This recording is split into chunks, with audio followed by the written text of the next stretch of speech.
함께 말씀 보겠습니다. 하나님의 말씀은 요한복음 15장 1절로 11절의 말씀입니다. 요한복음 15장 1절로 11절의 말씀입니다. 나는 참 포도나무요 내 아버지는 농부라. 물은 내게 붙어 있어 열매를 맺지 아니하는 가지는 아버지께서 그것을 제거해 버리시고 무릇 열매를 맺는 가지는 더 열매를 맺게 하려 하여 그것을 깨끗하게 하시느니라. 너희는 내가 일러준 말로 이미 깨끗하여졌으니 내 안에 거하라. 나도 너희 안에 거하리라. 가지가 포도나무에 붙어 있지 아니하면 스스로 열매를 맺을 수 없음 같이 너희도 내 안에 있지 아니하면 그러하리라. 나는 포도나무요 너희는 가지라. 그가 내 안에 내가 그 안에 거하면 사람이 열매를 많이 맺나니 나를 떠나서는 너희가 아무것도 할 수 없습니다. 사람이 내 안에 거하지 아니하면 가지처럼 밖에 버려져 마르나니 사람들이 그것을 모아다가 불에 던져 사르느니라. 너희가 내 안에 거하고 내 말이 너희 안에 거하면 무엇이든지 원하는 대로 구하라. 그리하면 이루리라. 너희가 열매를 많이 맺으면 내 아버지께서 영광을 받으실 것이요 너희는 내 제자가 되리라.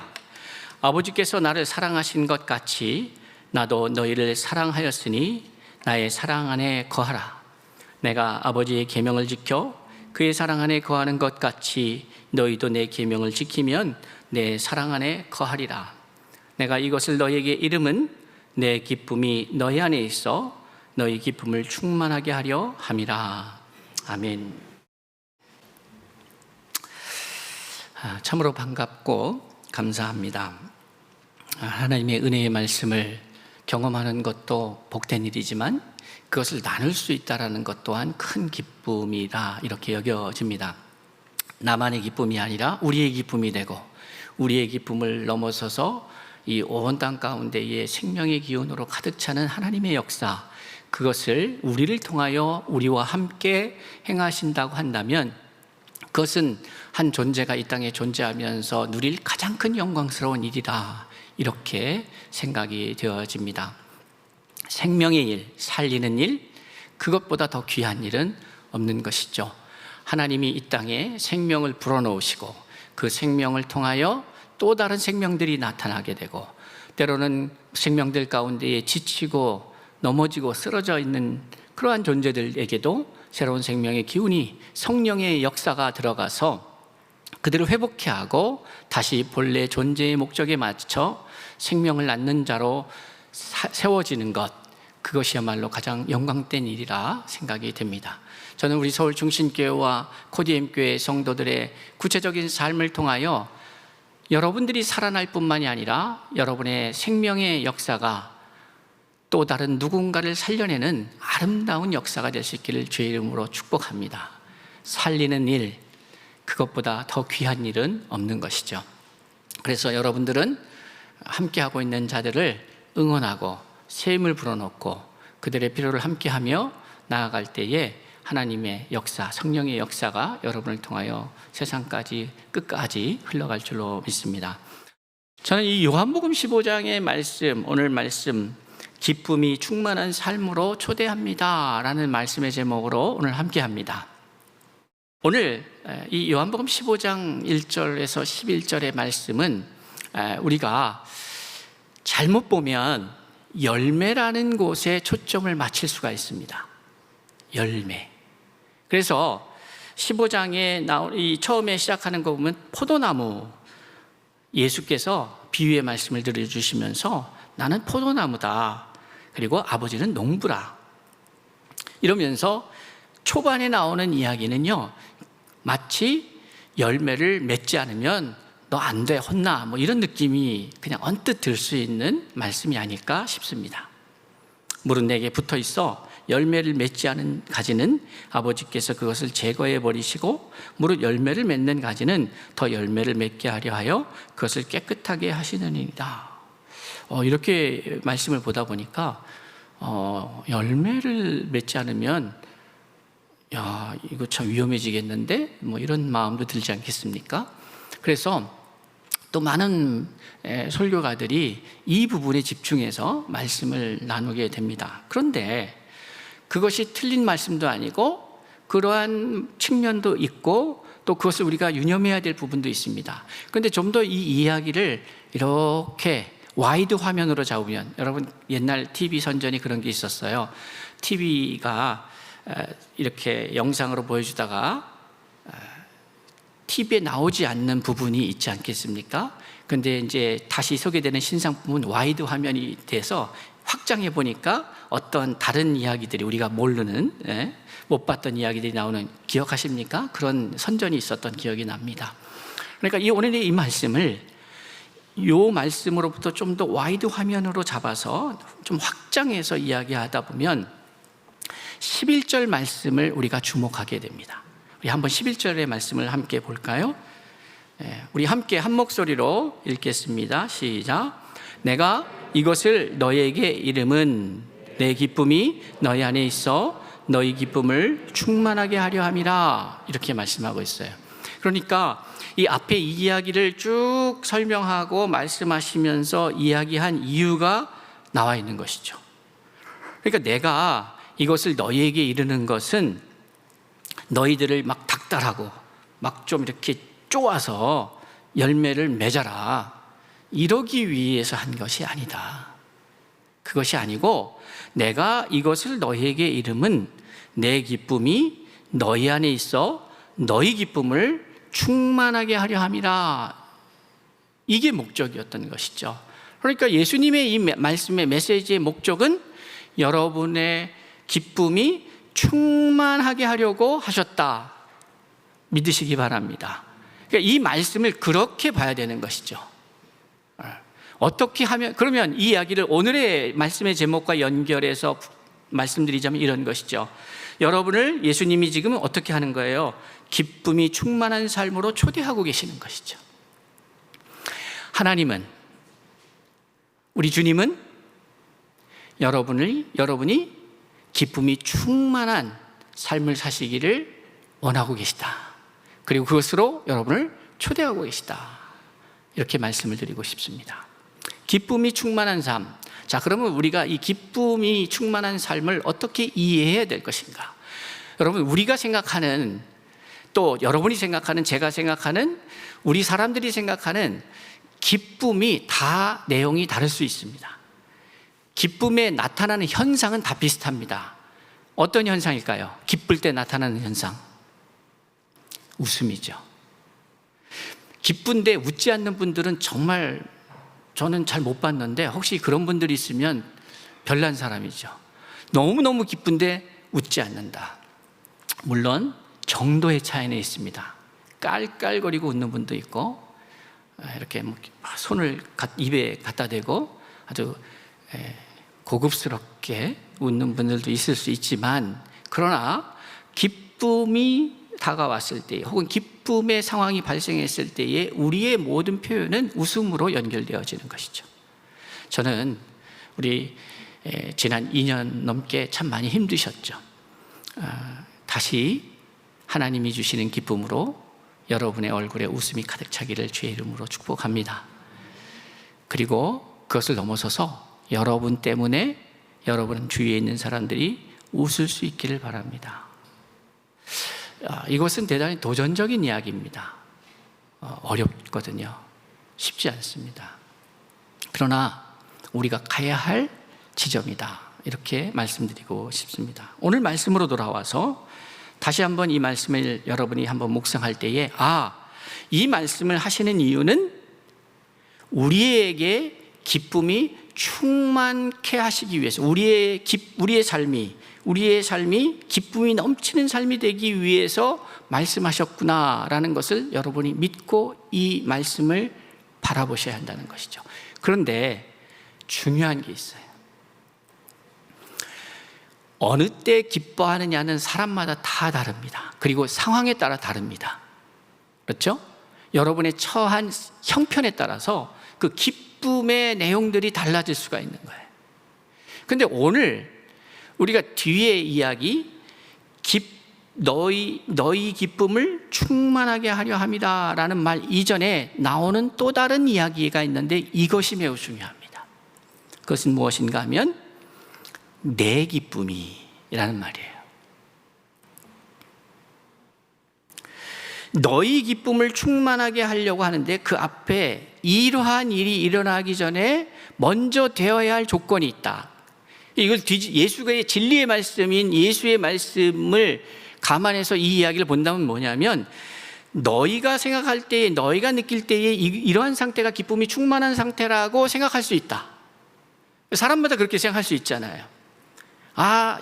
개콘을 보면서도 기뻐할 수 있고, 이제 개콘이 더 이상 없으니까 슬퍼할 수도 있고, 어떠한 상황, 또 월드컵 10회 연속 진출이라고 하는 그 상황, 최근에 또 한 6만 4천 명이 또 상암에 모여갖고 엄청나게 또 코로나 수십만 명이 발생하는 나라의 상황이라고 보기에는 어려운 일들이 일어났잖아요. 근데 거기 얼마나 또 오랜만에 이란을 꺾고 몇 년 만에 이겼다 하면서 얼마나 기뻐했습니까? 거기 가서 얼마나 행복했겠어요. 그런 걸 볼 때마다 2002년도로 돌아가 보면 2002년도에 월드컵 4강에 올라갔을 때에 우리 국민들, 온 국민들이 얼마나 기뻐했습니까? 그러니까 기쁨의 내용들은 다 다를 수 있는 거예요. 그런데 오늘 주님은 뭐라고 그러냐면, 내 기쁨이 너희 안에 있을 때에 너희가 진정한 기쁨을 충만히 누리게 된다라고 하는 말씀으로 이 말씀을 봐야 된다는 것이죠. 그래서 우리 각자 다양한 상황과 다양한 기대와 다양한 필요들로 인하여서 우리의 기쁨은 조정될 수 있습니다. 그렇죠? 네. 여러분들이 지금 갖고 싶은 것이 있었을 때에 생각지도 못하게 그것을 소유하게 되었을 때 기쁘시죠? 그렇죠? 한동안 선물을 주고받은 시간이 오래되었다. 제가 그런 거를 저는 원래 이 발렌타인데이 제가 총각 때나 아니면 학생 때나 이런 화이트데이 이런 거 잘 몰랐거든요. 원래 몰랐어요. 원래 주는 사람도 없고 줄 사람도 없었고 그런 슬픈 인생을 살아왔었는데, 그런데 그러니까 가만히 생각해보니까 꽤 오랜 시간 동안 그것이 저하고 아무런 상관없는 이야기였어요. 근데 올해에 이게 제 의도하고는 상관없이 이제 SNS 통해 이렇게 딱 뜨는 것들 있잖아요. 근데 거기에 화이트데이가 어제였다라는 거예요. 제가 그걸 보면서 근데 그 순간 제가 어떤 마음이 들었냐면, 이런 것 때문에 좋아하고 설레이고 기다렸었던 그런 때도 있었구나. 그리고 아무도 나에게 관심이 갖지 않았을 때 슬펐던 시절도 있었구나. 이런 생각이 드는 거죠. 정말. 네. 여러분 그거 아셔요? 아무도 나에게 초콜릿을 주지 않는 것보다, 또는 사탕을 주지 않는 것보다 내가 더 슬픈 것이 있어요. 뭐냐면 내가 줄 사람이 없다라는 게 더 슬픈 거죠. 이 좀 의미 있는 얘기인데 여러분들이 한번 생각해 보세요. 주는 사람, 나에게 무엇을 주는 사람이 없어도요, 내가 줄 사람이 있으면 그 사람 참 행복합니다. 맞는가 틀리는가 한번 생각해 보세요. 저는 그렇더라고요.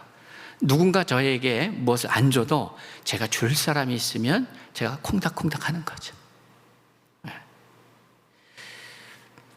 기쁨이라고 하는 것은 너무 천차만별의 개인적인 영역이 있는 것 같아요. 그런데 예수님은 오늘 우리를 기쁨이 충만한 삶으로 초대하시면서 대단히 중요한 것을 말씀하고 있어요. 그런데 그렇게 기쁨이 충만한 삶을 살려면 단 하나의 방법밖에 없다. 그게 뭐냐면 내 기쁨이 너희 안에 있어야 한다는 거예요. 자, 이것이 진리의 말씀입니다. 자, 여기까지도 여러분들이 도대체 그게 무슨 말일까? 여러분, 이 이야기는요, 사실 앞에 14장을 봐야 되고 더 앞에 13장을 봐야 합니다. 그러니까 그 이야기가 쭉 이어오고 있는 거예요. 근데 13장 1절이 뭐라고 시작하고 있느냐면, 유월절 전에 예수께서 자기가 세상을 떠나 아버지께로 돌아가실 때가 이른 줄 아시고 세상에 있는 자기 사람들을 사랑하시되 끝까지 사랑하시니라. 이렇게 시작이 됩니다. 여기에는 예수님의 의도적이고 아주 공격적인 결심이 느껴지는 부분이 있습니다. 6월절 전에 지금 이 이야기가요, 한 일주일 안에 일어나는 이야기들이에요. 그러니까 예수 그리스도께서 예루살렘을 입성하시고 일어나는 일들. 이게 뭐 몇 년에 걸쳐 일어난 일이 아니라, 그러니까 6월절 전에 예수께서 자기가 세상을 떠나 아버지께로 돌아가실 때가 이런 줄 아시고, 자, 그러한 상황이 만들어지려면 어떻게 되냐면, 누군가는 누구냐면 자신이 사랑하여서 제자로 세운 사람들 중에 한 사람이 반드시 예수를 넘겨주는 사건이 선행되어야 합니다. 그러니까 6월절 전에 예수께서 자기가 세상을 떠나 아버지께로 돌아가실 때가 이른 줄 아시고 라는 그 이야기는 이제 사랑하는 제자 중에 한 명이 나를 파는 때가 오고 있다는 사실을 예수님이 아셔요. 그렇죠? 그래서 세상에 있는 자기 사람들을 사랑하시되 끝까지, 저는 이 끝까지 사랑하시다는 말이 어떻게 읽혀지냐면, 예수님도 좀 힘드신가 보다.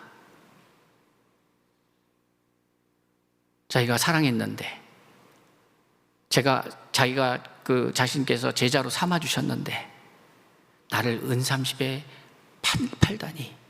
이 배신감 혹은 섭섭함, 이런 여러 가지 감정적인 것들이 막 섞이지 않겠습니까? 그런 상황에서 끝까지 사랑하시니라. 그러니까 이 말씀을 시작으로 이 이야기가 시작이 됩니다. 이렇게 열려져 가고 있어요. 그러니까 예수님의 이 사건을 다루고 계시는 입장을 아시겠죠?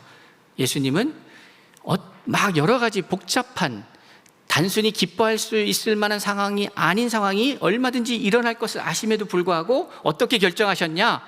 끝까지 사랑할 거야. 이렇게 결정하신 거죠. 근데 여러분, 이걸 아십시오.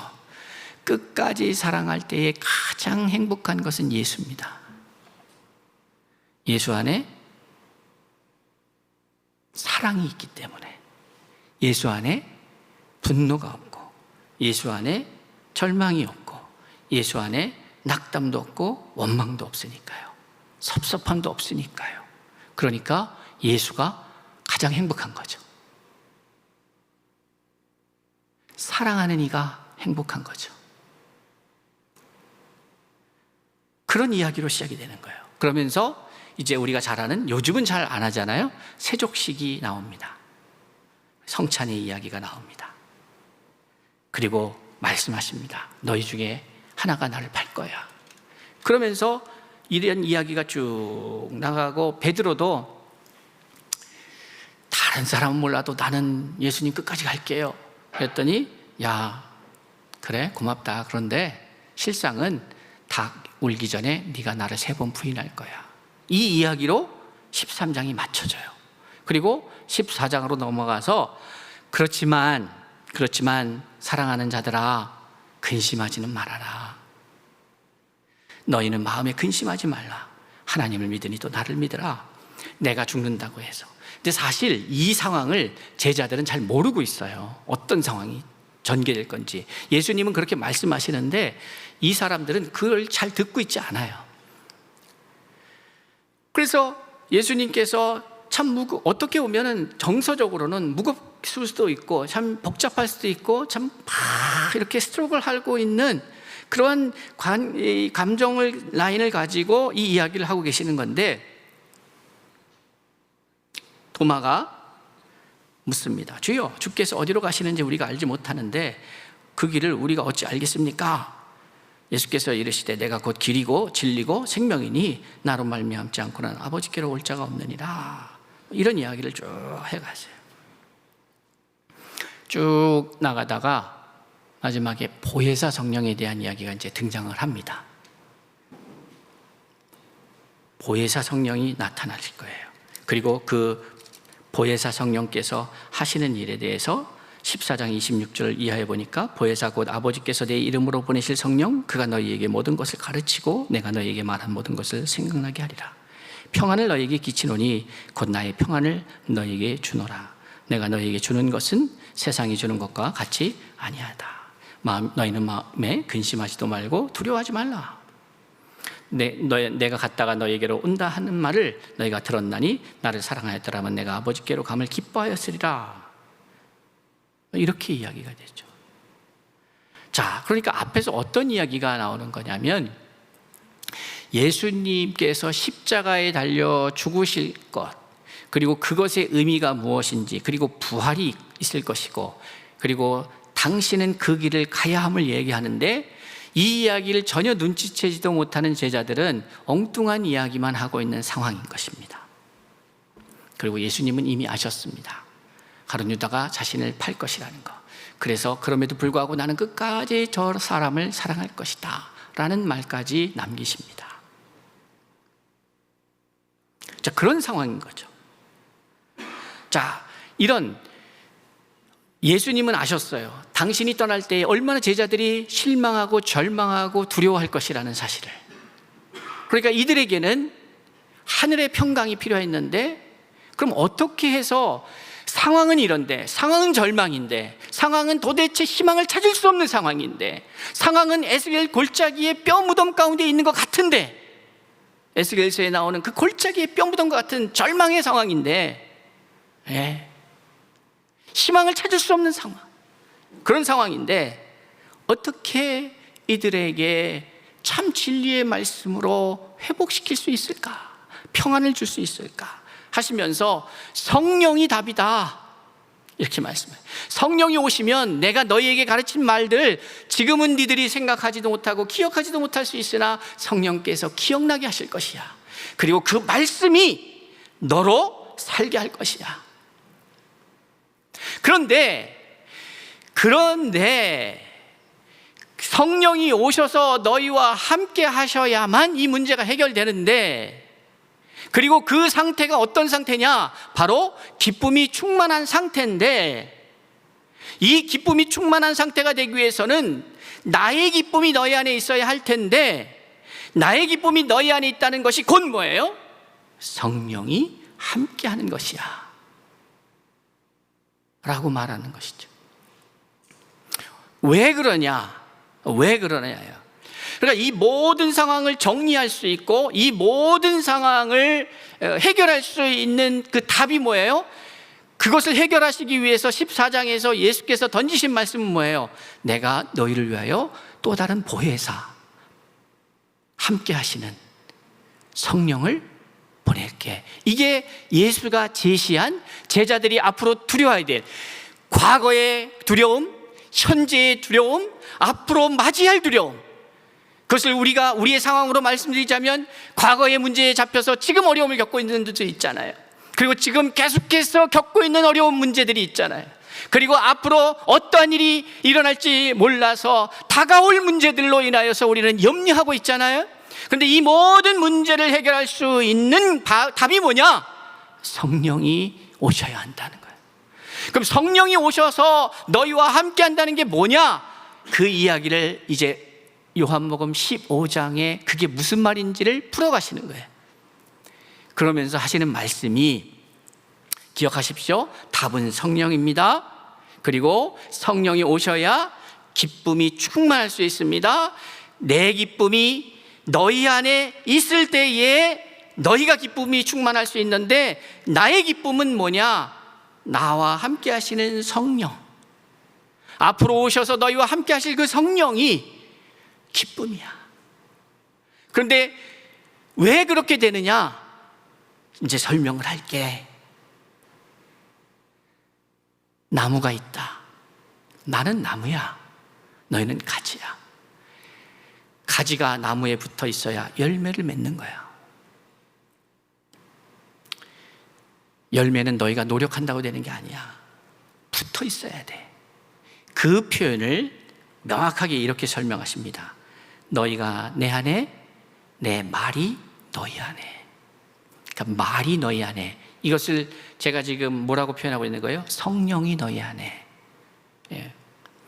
요한복음에서 참 재밌는 이야기들을 많이 던져주고 계시는데, 이제 이 16장, 15장, 14장에서 언급된 그 성령의 이야기가 이제 계속 성령의 이야기로 15장, 16장이 계속 갑니다. 진행이 됩니다. 그리고 성령을 가리켜서 뭐라고 표현하고 있느냐면 진리의 영이다, 이렇게 표현하고 있어요. 여러분, 진리의 영이라고 표현하고 있어요. 그런데 이 진리의 영, 성령, 이 진리가 뭐냐?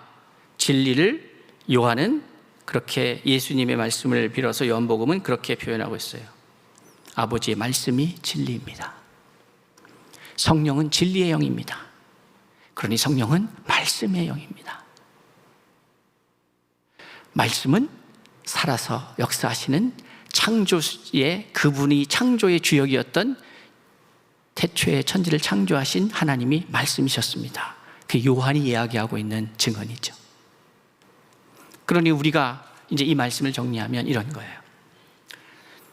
하나님이 우리를 만드셨기 때문에, 하나님 되신 예수께서 우리의 창조에 관여하셨기 때문에, 함께 하셨기 때문에, 성삼일체 하나님이 함께 하셨기 때문에 만드신 분이 우리에게 이야기하고 있는 거예요. 너희를 진짜 기쁨이 충만한 삶으로 내가 이끌어가는데, 우리가 어떻게 할 때에 너가 기쁨이 충만한 삶으로 살아갈 수 있도록 만들었냐 하면, 내 기쁨이 너희 안에 있을 때다. 근데 나는 어떠한 것을 기뻐하냐면 아버지의 말씀을 이루어가는 삶을 살 때다. 그런데 아버지의 말씀을 이루어가면서 살려면 어떻게 해야 되느냐? 성령이 충만해야 한다. 이게 지금 다른 얘기 같죠? 성령 나오고 말씀 나오고 뭐 예수 나오고 하나님 나오고 다른 얘기 같죠? 그러나 그것은 하나의 이야기입니다. 그리고 그것을 설명할 때에, 그렇기 때문에 너희는 나에게 붙어 있으면 된다. 그럼 여러분 생각해 보십시오. 붙어 있다라는 것은 이질적 존재가 동질화되는 거예요. 접붙인다는 게, 다른 존재였던 것이 붙어진다는 것은 뭡니까? 이제는 하나가 된다는 거예요. 처음에는, 그러니까 그거를 갖다가 바울은 어떤 개념으로 씁니까? 지금 예수님은 지금 접목되는, 이렇게 접해지는 것으로 표현하고 있는데, 바울은 이 상황을 뭐라고 표현하고 있어요? 입양이라는 표현을 써요. 그러니까 자녀가 아니었는데 자녀 삼아주신, 어답트한 거죠. 입양한 거예요. 양자가 되었다, 이렇게 표현을 해요. 그런데 양자가 됐으면 그 형식은 입양의 형식으로 맺어졌지만, 접붙임의 형식이 되었지만, 이제 온전해지려면 어떻게 돼야 돼요? 하나가 되어야 되는 거죠. 그래서 너희가 내 안에, 내 말이 너희 안에 거하면, 그것은 하나됨을 이야기합니다. 그렇게 됐을 때에 기쁨이 충만해질 수 있다. 우리가 생각할 때는 안 기뻐요. 여러분이 주장한다고 되지 않아요. 그렇게 안 기쁠 것 같아요. 뭐 그런다고 다 대수인가요? 안 기쁠 것 같아요. 근데 여러분, 그걸 우리가 믿어야 돼요. 하나님이 우리를 창조하셨다. 그리고 하나님이 우리를 창조하셨다는 얘기는 우리가 어느 때 기쁨이 충만한 상태가 되는지를 하나님이 만드셨다는 거지. 하나님 누구보다도 잘 알고 계시는 거예요. 그래서 여러분, 우리는 나는 이러면 행복할 것 같아 라고 하는 것이 주로 되어지지 않을 상황에 대한 막연한, 검증할 수 없는 것을 바람으로 말할 때가 많지 않아요? 네? 확인할 수가 없잖아요. 우리는 잘. 그런데 하나님은 우리를 만드실 때에 그렇게 만드신 거예요. 예수님과 하나 될 때, 말씀과 하나 될 때, 성령과 하나 될 때 우리가 기쁨이 충만할 수 있다는 사실을. 그런데 이제 이 말을 믿고 우리가 가만히 곰곰이 생각해 보면, 말씀이 충만할 때 용기도 있고요, 자신감도 있고, 기쁨이 있고, 웃음이 있는 거죠. 그런데 만약에 말씀이 없어지면, 내 안에 말씀이 없어지면 이 모든 것들이 있는 것 같다가 사라져요. 근데 말씀이 없는 상황 가운데에서, 성령이 충만하지 않는 상황 가운데에서의 기쁨이라고 느껴지는 그것은 기쁨이 아니라 쾌락입니다. 그러니까 희락이 아니라 쾌락이에요. 이 희락과 쾌락의 차이가 뭘까요? 쾌락은 외부로부터 공급되는 거예요. 희락은 내부로부터 생산되는 거예요. 그러니까 희락은 끊임없이 나와요. 근데 쾌락은 계속 주어져야 돼요. 그러다 보니까 이 관계에 있어서 어떤 문제가 생기냐면 의존적 존재로 남아있어요. 생산하는 것이 아니라 공급받아야 되니까, 계속 공급받아야 되니까. 제가 말씀드리잖아요. 여러분들이 믿음의 삶을 살아가면서 더 이상 돌보는 사람이 필요 없는 존재가 되어야 되는 거예요. 사실은 여러분이 믿음 생활하면서 목사가 필요 없는 상태로 가는 게 목사가 목회를 잘한 게 되는 거예요. 계속 돌봐야 되고, 계속 관심 가져야 되고, 계속 회복시켜야 되고, 계속 뭘 하면 어떻게 되는 거예요? 의존적 신앙으로 머무는 거예요. 그렇게 하면 답이 없어요. 여러분들이 빨리 손이 안 가는 사람이 되어야, 성도가 되어야 또 손이 필요한 사람들을 하나님이 붙여주시겠지.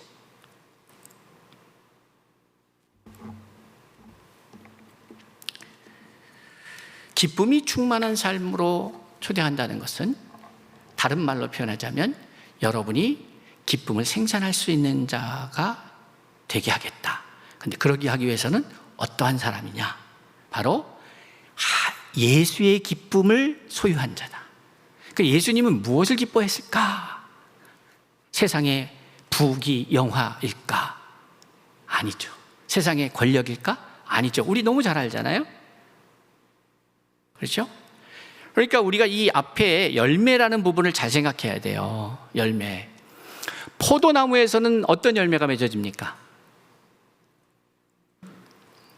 너무 어려운 말씀이죠.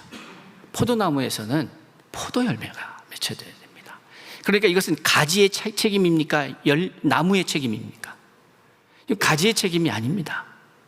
물론 가지와 줄기와 분리할 수 없죠. 그런데 지금과 같이 접붙여졌다. 제가 왜 이 말씀을 드리냐면 여러분의 열심이 열매의 많고 적음을 결정하지 않는다는 얘기를 하고 있는 거예요. 여러분의 열심이 열매의 종류를 결정하지 않습니다. 성령의 열매는, 성령나무의 열매는 명확하게 9가지로 나오고 있는 거예요. 거기에 희락이 있어요, 없어요? 있죠. 희락이 있는 거예요. 그러니까 성령이 충만한 사람들에게 항상 빠지지 않고 있던 게 뭐예요? 기쁜 거예요. 그러니까 믿음이 있는 사람들이 울상이다. 그런 성경의 말씀은 제가 못 봤습니다, 아직. 성령이 충만한데 울상이에요. 침울해요. 그런 건 없어요. 왜 그래요? 그 나무가 명확하기 때문에 그 나무로부터 나오는 열매는 딱 정해져 있는 거예요. 그렇게 되게 되어 있는 거예요. 그건 여러분 열심이 아니에요. 우리는 잘못하면 이 열매의 문제를 열심과 연동해서 생각하려고 해요. 그거 대단히 위험한 겁니다. 대단히 인본적인 사고예요. 열매는 열심으로 맺는 게 아니에요. 우리가 맺어야 될 열심이 있다면 그건 단 하나. 그거는 뭐예요? 말씀과 하나 되려는 끊임없는 몸부림이지. 그러면 그 말씀이 나로 열매 맺게 하는 거예요. 그러니까 희락의 열매를 맺자 노력한다고 되는 문제 아니죠. 그게 노력이 됩니까? 오래 참음과 온유와 절제와 양성과 충성과 이거 노력한다고 안 되는 거 아시죠? 노력해도 안 되더라고요. 참을 수가 없어. 그러니 우리는 이제 간단하게, 아주 간명하게 다시 말씀으로 돌아가야 합니다. 방법은 그거밖에 없어요. 기쁨이 충만한 삶을 어떻게 해야 가능한지를 우리에게 오늘 소개하고 있는 주의 말씀에 귀 기울일 수 있기를 바랍니다. 핵심은 그거죠. 내 기쁨이 너희 안에 있을 때에 너의 기쁨이 충만해질 수 있다. 이 원리를 잘 하셔야 됩니다. 그러면 나의 기쁨, 내가 좋아하고 내가 즐거워하고 내가 원하는 상황, 환경, 여건, 내 마음대로 하고 싶은 그게 아니라, 그렇게 해서는 여러분 안에 기쁨이 충만한 삶을 살 수가 없습니다. 그게 아니고, 내 마음대로 하는 게 아니고 주님의 기쁨이. 그럼 주님은 뭐가 기뻤냐? 앞에 쭉 이제 읽어가 보세요. 내가 하는 말은 내 말이 아니고 아버지의 말이다. 나를 본 것은 아버지를 본 것이다. 아버지의 일을 하는 것이 나의 일이야.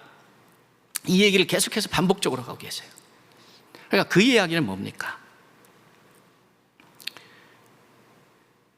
예수의 기쁨은 그 출처가 어디냐? 하나님과 하나됨에 있어요. 그것이 예수로 그 기쁨을, 어떠한 상황 가운데서 그 기쁨을 잃지 않도록 하신 것이죠. 이건 매우 중요한 사건입니다. 그래서 지혜서인 잠언의 말씀을 보면 이런 말씀이 있어요. 잠언 14장 10절에 보니까 마음의 고통은 자기가 알고 마음의 즐거움은 타인이 참여하지 못한다.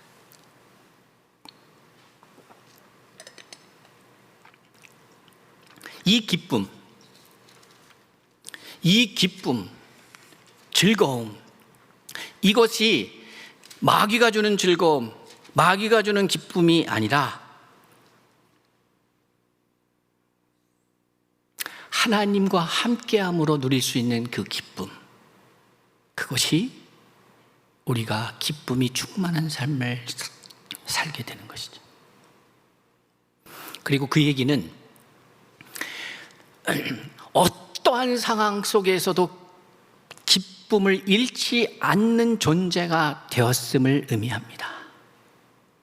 저는 우리 서울충신교회와 고대인교회 성도들이요, 무엇 때문에 기뻐하는 자가 아니라 기쁨의 존재가 될 수 있기를 축복합니다. 무엇 때문에 기쁜 게 아니라 기쁨의 존재, 기쁨의 근원 되신 성령과 함께함으로 생수의 강이 내게서 흐르네. 저는 자 걷고 눈먼 자 보겠네. 저는 자가 걸어서 기쁜 것이 아니라 기쁨의 존재이기에 그 기쁨의 에너지가 저는 자를 걷게 하는 거예요. 여러분의 문제가 해결돼서 여러분이 기쁜 것이 아니라 여러분이 기쁨의 존재이기에 여러분의 문제들이 해결될 줄로 믿습니다.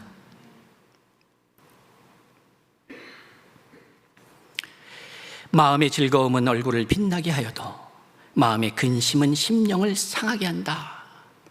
잠언 15장 13절에 말씀하고 있습니다.